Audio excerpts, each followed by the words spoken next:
Hi guys, welcome to my channel. सूजी का toast बनाने के लिए आपको ये सब चाहिए। फिर हम अब सब्जी सूजी में chopped onions, शिमला मिर्च और टमाटर डाल।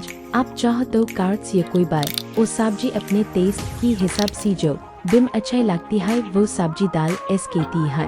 इसके बाद मलाई नमक मिर्च स्वाद अनुसार डाल। आप चाहे तो कसूरी मेथी भी डाल सकते हैं, वो मेरे पास अभी नहीं था तो मैं स्किप कर। बस आप पानी डाल और फिर 15-20 मिनट सूजी की इस बैटर को 15-20 मिनट छोड़ दे ताकि सूजी पानी सोख से।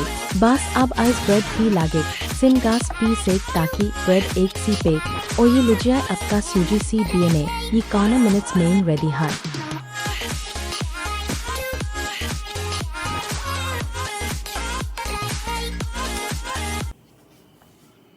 और एज और कुकिंग वीडियोस की लिए इस वीडियो को लाइक सब्सक्राइब जरूर करें।